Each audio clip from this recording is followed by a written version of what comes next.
This video is sponsored by my OnlyFans, where I do my meaningful sex educational content, fitness, health, nutrition, relationship advice, and more.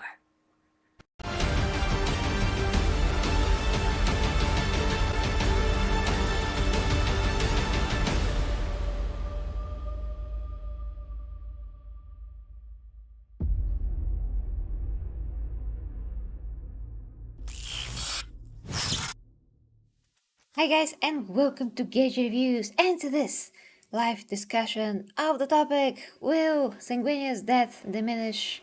Basically, be diminished if he ever returns into Warhammer 40k. So here we are with this topic that basically sprouted from the previous video that I did about Sanguinius' potential return, and how will he return into the universe. So this is a very interesting topic, and I see that some people are discussing it into, well, Reddit as well and some other places. So as you also let me know, his body is existing on Bao, and it's not like it's absolutely destroyed or anything like that, and that of course puts the possibility that he might be resurrected. Now, we did discuss how that can happen, so if you like to see that after the stream, I'm going to put the link into the description of the video, or just as pinned comment and under the video. So there's that.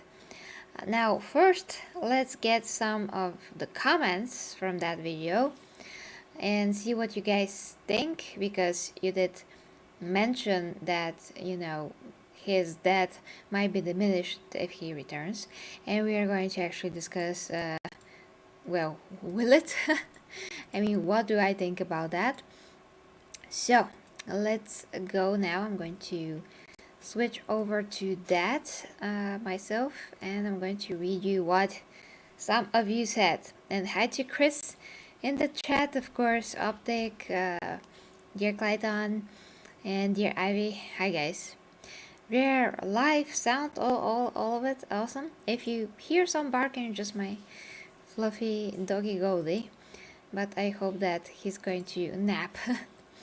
So guys, going real quick, I have a lot of Sanguinius things opened, so there's that, to get some inspiration in general on the topic, but I'm going to be able to see your comments in the meantime.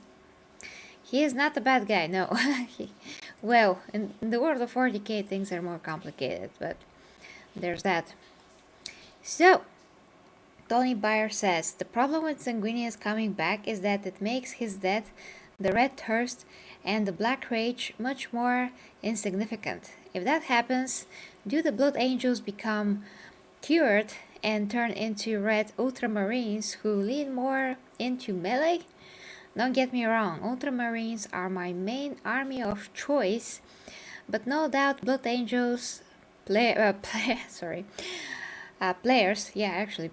exactly that, players want to happen. And at least with the Sanguinor, you have a powerful character that can take on other primarchs in battle. Will make a cool Blood Angels mini and doesn't take away from already existing lore.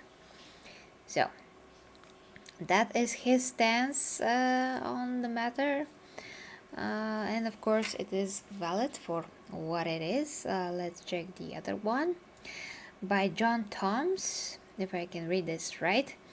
In lore, there's a crystal statue of Sanguinius that constantly appears aboard the vengeful spirit. What if this is a legit crystallized form of his soul? In the warp, there are also two crazy powerful angel spirits fighting over the souls of dead blood angels.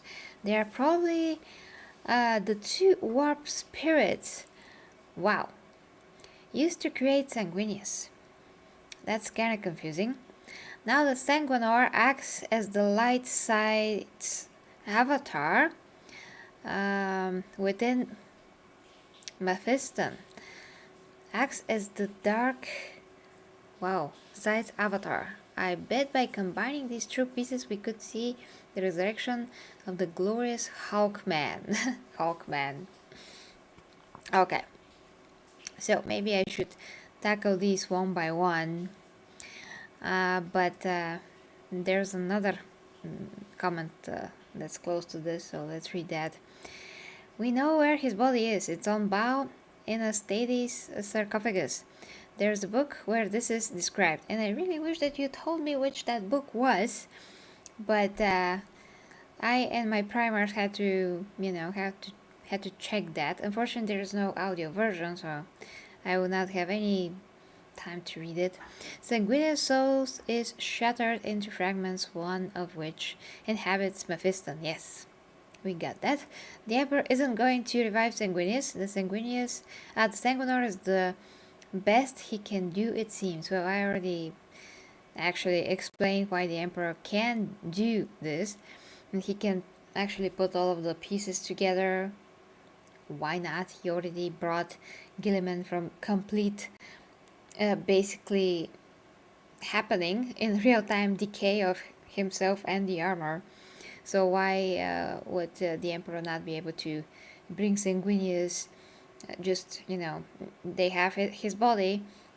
He can do this and just take all the pieces. He has the power, and put back together Sanguinius, and put him back into his body and revive that. So okay, I mean, if they ever do this in general, we're going to see how they're deciding to do it. But for now, well, we just have to see my arguments in the previous video.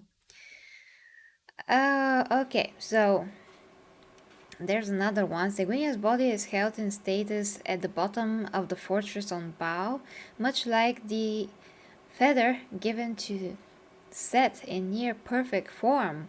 Well, for a dead guy.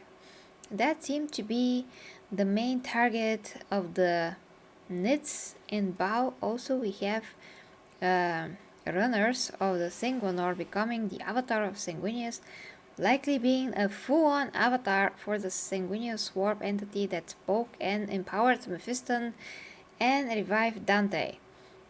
Yes, and he can revive Dante himself. So there's that. I mean, he's not like completely, not powerful. He can do something too. He's probably going to end up in a similar situation to the avatar of Cain. He can manifest temporarily and be a massive centerpiece model. Okay, so that's the main comments basically. And Matty actually says, I don't believe he comes back at all as much as the Imperium needs him and his son needs him. Sons. Unless the Emperor comes back and makes it so. Yeah, whatever I said, basically. And Doom Eternal says, didn't they took his body back to his home planet of Bao and entombed there? Pretty sure next returning Primarch is Lyle L. Johnson. Well, we cannot be sure of anything these days, let alone what GW thinks should be done. Now, let's hear your comments, guys, in the chat. Usually I do this the other way around, but I want to see what you guys are saying. Hey, to you too, Demon Unbound. By the way, super late, it's midnight, but I just couldn't do this any earlier. Optic, no. Sanguinius is basically a vampire, but he suppresses his hunger. Well, not exactly, but I mean, yeah, to a point, to some extent, but you can't say that to Optic because he's going to think it like literally. It is a very different story how, Blood Angels, Sanguinius, how all of that blood thirst functions. So, okay, let me. With great effort, only in times of great stress or trauma did he ever lose control. Yeah, well, he's a primarch. I mean, he has to be a bit above the levels of control that his sons have. Jesus. When his dark nature becomes more prominent, he loses control, rage, strength, speed, think, Hulk, Dracula, Morbius, but with no self-control at all. I think he did that once, that was documented, but beyond that, I don't remember listening in the audio format anything after that, if he did anything after that. Sanguinius has foresight, so he basically saw his death but still went to it. That is interesting. And remember, guys, we are waiting for the novel, the latest novel that is going to come out later this year, and I'm just praying that it's going to be sooner rather than later. So as we wait this, we will see, from it, actual details about what happened. Hopefully they give us a lot more info there. Okay, Sanguinius was mean to epitomize the Emperor's empathy, mercy, and humanity. However, the other side of the coin was the rage, anger, bloodthirst. New book coming out in September. So, in September. Oh, I hope so. It's then. Okay. So let me now talk about what I think about all of this, guys. So basically, will this diminish? That is the topic. It's not the topic how he's going to return. The topic is, will this diminish his death if he ever returns? Now, firstly, guys, first he did die, which it may happen, it might not happen. He could have seen his death, but as the Emperor said, nothing is actually set in stone. There's different paths that actually could come to fruition and some could not. So let's say that he could be dead, or he ended up dying eventually, but the point is that he could have survived, So his death is just a circumstance of how things did come to pass with, the Emperor, with, of course, how Horus did what he did. He freaking killed him. He was upgraded with his demon powers, and he managed to kill Sanguinius. And, the Emperor couldn't stop this, all those things. So let's just say that in the timeline of everything, this is just one variation that actually came to pass. And there is now 10,000 years that have come by since then. That is so many lifetimes of regular human beings. That's eons of time. Like, imagine now we on Earth, we don't even have that much of a history 10,000 years behind. It is just so difficult to know what exactly happened the further you go into the past. So 10,000 years in some fictional universes like Warhammer, Dune, and others are like nothing. They're treated like there's, they're nothing, because it is the way how things are written, and they say that technology doesn't really change because they're just stuck in one place because reasons and so on. And that is why it seems like no time has passed, but it did. So how do you think that for those 10,000 years his death didn't make any impact? It did on several actually generations of Astartes. Those who lived for that long. I don't know if anyone of the Blood Angels lived for that long, except maybe Dante. That's a good question, actually. And there are so many more that are newer and so on. They know Sanguinius, they heard of him to the very least, they studied him. It's their primarch. And his death left a huge big gap. Basically a strength that could be used today in today's world of Warhammer 40k, in today's lore. The Emperor could use Sanguinius for his plan, for his resurrection, all those things, which obviously right now guilliman is at the front of all of that. But that doesn't mean that any of the other loyalist English primarchs could not return, and that's going to be extremely beneficial to the lore, to the Emperor, to the Imperium, to like switching the scales a bit. I mean, at least making them a bit more even, because right now Chaos has more primarchs that are active than the Imperium does, so we can definitely use a very good primarch, loyalist primarch to somehow return. And GW, the way that they did write everything, they did open, they opened a door, a possibility for each and every one, almost for each and every one, primarch to somehow return, because everything is possible really. They can always return in the non-death of someone. the return, that's what I mean. So Sanguinius, that did what it did. He sacrificed himself, he proved himself, his loyalty to the Imperium, his loyalty to the Emperor. He inspired his sons and future sons. He probably inspired a lot of other people on his own planet and Terra.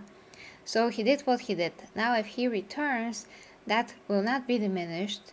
He will just further inspire people by his amazing return. And if that is by the hand of the Emperor, even more. Everybody are going to have more belief in the Emperor. Everybody are going to just be rejuvenated, so to speak, and hope will arise like nothing else, especially that the angel himself, the way that he looks, the way that he is in general, his values, virtues, honor, all of that is just extremely inspiring, and it does represent a lot of hope. So if he returns, that's going to leave major shockwaves throughout the Imperium, and it's going to be just so amazing in so many ways. So current sons are going to be inspired, different Blood Angels chapters, different successor chapters, and all the chapters basically, that even the ones that do not like each other, they're going to probably come together and unite and become much stronger as a unit, so to speak. They're not going to be no longer be like segregated or feel divided or anything like that.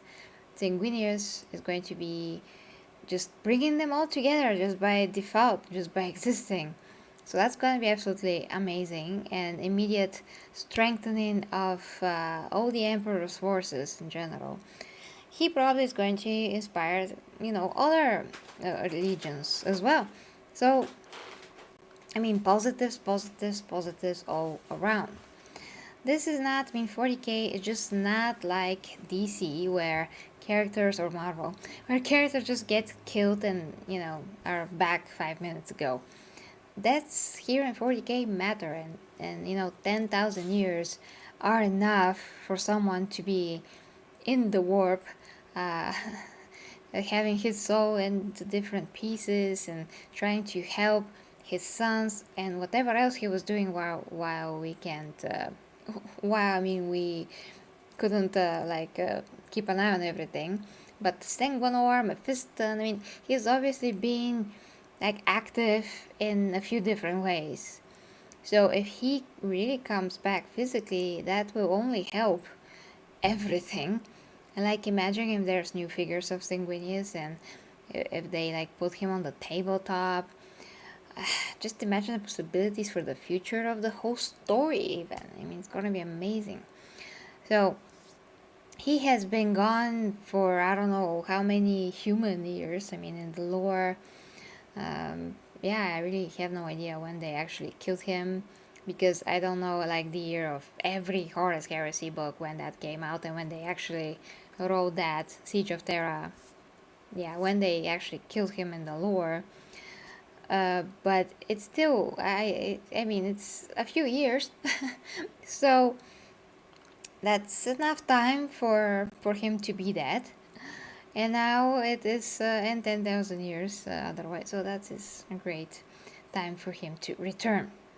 So that's what I think. Definitely, if I have to answer the question, that is my answer. It will not diminish his death. It's okay for him now to return. He's been dead long enough. And now I'm going to read your comments in the chat, guys. So hold on to your butts. Okay, oh, I need to drink a bit of water. Comments have been piled in. Okay, so let's see. Okay, hold on. Aha! I too large blast podcast. Have you heard the theory that Sanguinius killed Horus, then fell to the you mean Black Rage and fought the Emperor? That's how they That's how they both die. It's a cool 40k conspiracy. I haven't, but it just doesn't make any sense to me. I mean, anyone can like pull something like that out of their butts and call it canon, but well, you can't do that actually because it's just, yeah, it's a bit ridiculous to me. I don't think so. And that is going to diminish a lot of things. If anything is going to diminish things and make them like not make that much sense or just have meaning or hold any weight, yeah, something like that will diminish the story to me. And hi to Aaron Duke. Depends on your point of view. To be honest, Sanguinius seems to be a mix of Archangel Michael and Jesus. Like Jesus, he saw himself dying and sacrificed himself for humanity basically. We all know that, you know, Warhammer takes a ton of inspiration from other things, let's just call it that. So yeah, normal. I mean, even names like ancient Greek names and whatever. So yeah, archetypes. He was already badly hurt heading into that fight. Faced a god-possessed horus with a broken back. It's just so sad. Just so freaking sad. I so feel for him. Horus, his cousin? You mean his brother? And Horus is his cousin, you mean? Or his brother? I mean, he is his brother, but I don't know what you mean there. Iron Duke says, so him returning could be really cool. It could be like the resurrection and ascension of Jesus type thing. Well, if Jesus is ascended and resurrected, which happened, yeah. Anyways, it's a very long topic and it's midnight, so yeah. But the point is, it could be huge. In any case, it could be huge. Bringing Sanguinius back would be a mammoth task. The fragments of his mind and expecting him to remain sane. Well, as I said, Emperor, and that's enough because he can do it. He can do it. He just can do it. So, yeah. And you know, the Emperor also, you can say that he is having a hard time being sane and all of that, but he obviously is. It's just that the way that he's manifesting and expressing himself seems very, very chaotic and kind of nuts by the way that is described in Godblight, you know, what Guilliman goes through when he is resurrected, but at the same time it's also clear that the Emperor has a clear plan. It's just that he's also going through things and he's trying to do his best to somehow cohesively communicate and actually do the job and I mean do his plan through his son and in general. That is true. He died pretty horribly and saw his death over and over again. I don't expect him to be too sane. Well, he did take a conscious decision, so why is he why to why for him to not be sane? He did bring Dante back to life and cohesively communicate with him. So I don't think that he's insane or anything like that. Like, on the contrary, I think that he is pretty one with what happened and one with himself, so to speak. Okay. Could he turn into a curse type character maybe with a split personality? Well, I personally don't think so once again, but I'm also aware that, sorry guys, it's really late, then GW can think of whatever they freaking want. So it's not like I'm ruling out this possibility that you know, they're just going to say, he's nuts and oh, Conrad Curse, yeah, sure, but I just don't think that's good writing. So yeah, I just doubt that's gonna happen. Yeah. I think the lion would be the most interesting loyalist to return because of how different he is to Papa Smurf. Don't think they would agree with current direction of the Empire. That's another topic, really. But yeah, it's interesting. Possibility, I suppose his mind would be pretty messed up. 10k years of being shattered and seeing a lot of weird stuff. Once again, 10k is a lot, but you know, for Earth's time, we all know that time in the warp is a totally different concept and it doesn't pass like it passes on Earth, and you know, there you have a different mind and different consciousness, so to speak. I mean, you do not perceive time or anything that happens as a linear thing. I'm pretty sure that he has to be aware how things are working on Earth. I mean, on Terra, sorry, and in general in the material realm. So he does know when to communicate, when to, you know, go and save Dante, because he can witness that, he can observe that, but that doesn't mean that it is the same for him as it is for us how time passes, because it's literally not. So for him, 10,000 years may feel like 10 minutes. We just don't know how that is exactly, because it's very hard to make any analogy between how things are in the warp and in the materium. In the materium, just so different, and that is very clear. So yeah, I don't think that is a factor, the time passing there. Immediately, I'd prefer the lion to return, even if I can't stand the bugger. Well, actually, the lion is one of the primaries that I still have to dig into more, because, you know, I'm a lot more into the other primarchs for some reason, just how it happened. But yeah, I will do that. That's true, but it's hard to find a primarch without a healthy dose of pissed in the 40k. It is hard to find any primarch, so there's that. And Guilliman went through a lot. He was 10,000 years as well dead, but he's fine. He is extremely fine, and he just died again and was brought back 5 minutes after that. So he's absolutely fine, guys. He's primarch. He's fine. He's just fine. I mean, where he was when he was dead for so many years. Probably in the warp too, but he's completely fine. Although his body is there, his mind, so etc. is broken. I can't see how they glue back a broken mirror. That would be easier. I just don't know why you think that he's that broken. I mean, even if he is in pieces, well, like he is, that doesn't mean that when those get back together, he would not just become a whole like he was before, because literally that is what it would mean to bring back the shards. It would mean that he will be a whole once again. So why not? That's going to be a natural thing, you know, for those shards to become one. They are part of each other. Literally, it's just one being. So why not? Well, I already explained, but yeah.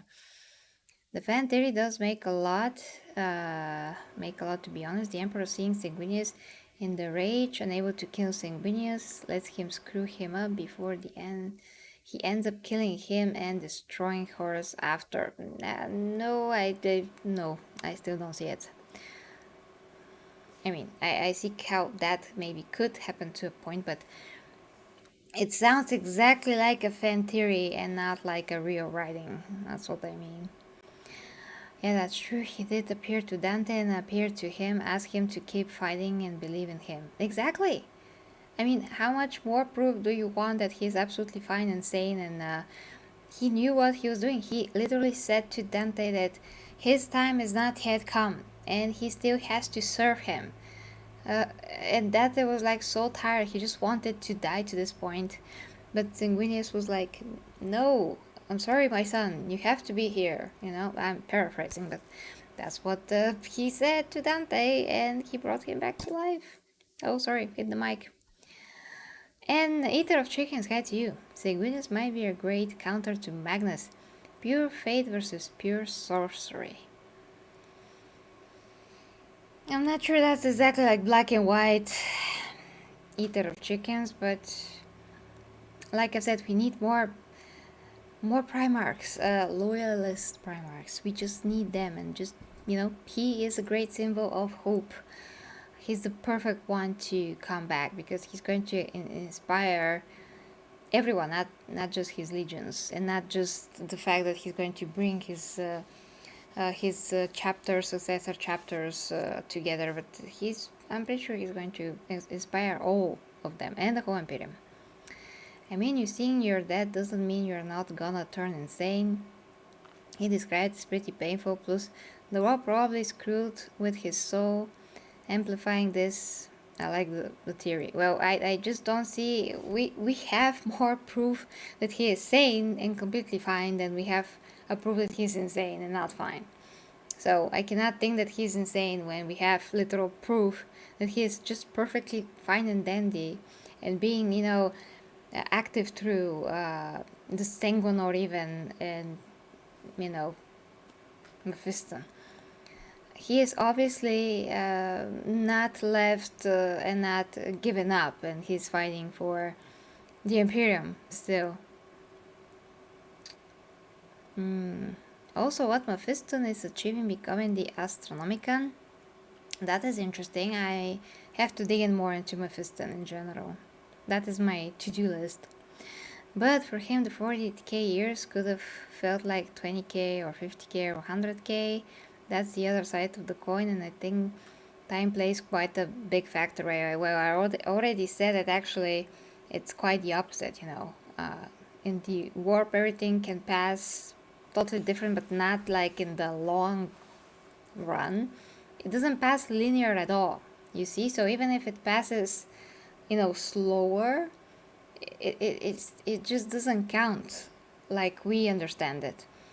If it passes, I mean, if for us time passes slower or faster and we perceive it this way, in the warp, it could be all over the place. It could not be linear at all. It's just different, just totally different. But mostly, it is accepted that time passes, a lot more towards the faster side than the slow side. And that's why it also said that, for the gods even, like 10,000 years is like to blink or something. So if anything, time is much faster than slower there. So it still doesn't make sense that he will feel that there's just so many years, and just the opposite. There's literally no time there anyways, Warp sounds like a birthday party with a family. Actually, well, if your family is not that fun, sure. And I'm reading your last comments, guys, and I have to go because it's midnight and 26 minutes, which to this point is pretty late for me. But yeah, it's a great topic. I mean, you can always leave me your comments down below anyways. So feel free to do that. I'm gonna read them all for sure and reply to everything that I can. Okay. Also, Curse literally turned Vulcan insane. Well, that is another thing, another story, different context, Primarchs, even the noblest and greatest, aren't immune to trauma and PSD. They're not, but still, Guilliman has proven that even though he went through all of that, the processes of death once, twice, being away for 10k years, still being perfectly fine, and he does have different, well, it's not exactly PSD, but it puts some weight on him because he has these expectations of, not expectations exactly, but he has this weight on his shoulders that is put there by the Emperor. So expectations from the side of things that he is the only remaining loyalist son and the right hand of the Emperor, and all of this is on his shoulders. But other than that, he's completely sane, adequate, calculative, smart, intelligent, everything that he can be. And of course, he's always a bit more like thinking out of the box even, and not not that stern when it comes to how others also see the emperor, because he's also having his doubts about him in general, but he's still loyal. So I mean, he has all of this ability to think in so many ways, from so many different angles, and to analyze what the emperor does, his ideas. He has his own way of doing things, and at the same time he's still working towards the greater plan, despite the fact that he's not completely sure what that is.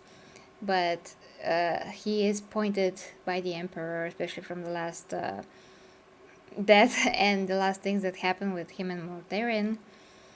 So the point is, guys, that he is still absolutely equipped and adequate to do the mission and to serve the Imperium and the Emperor. And he has huge shoes to fill and huge responsibility in that.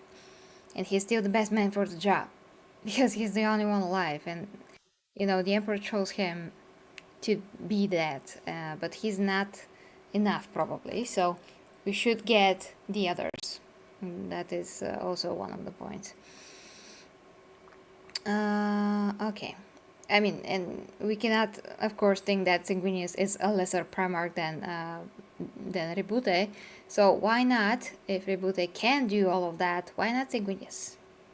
You know, it's not like also roboute didn't go to the sadness and trauma of his brother's betrayal, and it's not like he wasn't killed in a not a very pleasant way the first time, and a very decaying kind of a way in the second time, which was like now, you know, having all of your insides burn and decay and, you know, die in this way, and also your armor being yeah, I mean, destroyed at the same time. That's what I wanted to say. Also, that being burned and decayed. And it was described rather vividly how he died now in Godblight. So you don't think that is not enough, you know? But still, he's perfectly fine. Once again, he's fine. And thanks to the Emperor, of course. Thanks to the Emperor, he's better now even. So yeah, finish reading your comments. A lot of the primarchs have the kind of unavoidable fate that going on. They see it, but end up falling too in some unexpected way. Makes sense. Sanguinius would do the same. Actually, when I don't know when you got here, large blast podcast, but you know, at the beginning I actually explained that as the Emperor himself did also say, there's several futures that could come to fruition when the primarchs, I mean, some of the primarchs that can see their future, they usually see it like when it's getting closer, so to speak. So maybe by that point it cannot be avoided, but in general, a lot of that what it did transpire, the whole heresy, that could have been avoided, the whole thing, and a lot of those deaths of the primarchs and so on. But it got too close to that, and there's some point of no return where a lot of things, when they happen, just things align to the course that that was I mean, when things align to a particular course, they're just going now towards that, and it cannot be stopped. So maybe to a point it could have been stopped, but it went so close to this scenario that it just came to fruition. So there's that. Yeah, curse is also another topic, yes. And poor Dante, yeah.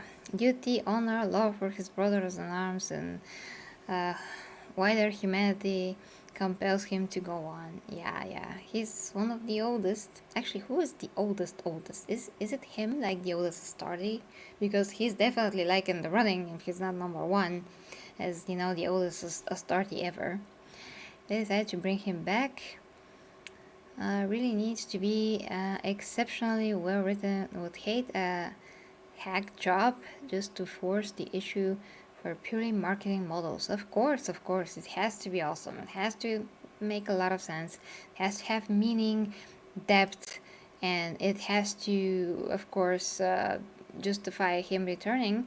But like I've said, I already explained how many things are going to be awesome if he does come back. So if they represent all of those benefits of him coming back, then his death really will be, served. I mean, the death served well to this point, and now if he comes back, it's going to be even better, and the death would have meant a lot more, actually, after 10,000 years if he comes back, because now he's going to be the symbol of hope finally for the Imperium, because all of the best primarchs have returned. We have hope. Wow, it's just perfect. It writes itself, but I really hope that they write it good. Seeing that with the Transformers, where they basically deleted characters just to do a new range of toys. Well, yeah, that's horrible. But usually that happens very, very fast, and here it is not fast. It's been years, in any case, since he's been dead. Dreadnought Space Wolf, maybe? Does that count? Because he's already a Dreadnought. It has to be someone that has his own body still. That's how this will count. Loyalist, that's older, but I can't for the life of me remember at the moment. Well, if you know, just write it down please in the comments, because it's gonna be also for me to know, and it's a great topic as well, like which are the oldest space marines that ever lived and are still living. Just write it down, and yeah, may do a video actually about that. That's gonna be awesome. So guys, that's the topic, and that's basically what I think, my answer. I hope that you enjoyed this. Of course, as I said, let me know in the comments. Thank you so much for watching, guys. Tomorrow is, of course, Wednesday, and I'm going to check in Warhammer Plus if there's anything else, any show that came out. If it's Interrogator, I'm not covering that anymore because it's just mediocre. I just can't. But if there's like Hammer and Bolter, I'm there. Totally reviewing that. So, love you guys. Let me know. As always, if you also need something else to be covered, just any new topics, if you'd like to support me, you can become actually a member of the channel and post different Warhammer emojis in the chat, have a badge, all those things. And of course, OnlyFans, when I do all of my meaningful sex educational content, fitness, health, nutrition, relationship advice, and coaching, all those things. PayPal, Patreon, everything's down below, guys. And yeah, till next time with me, Garage Reviews, have a good night's sleep if you have my time. Bye bye.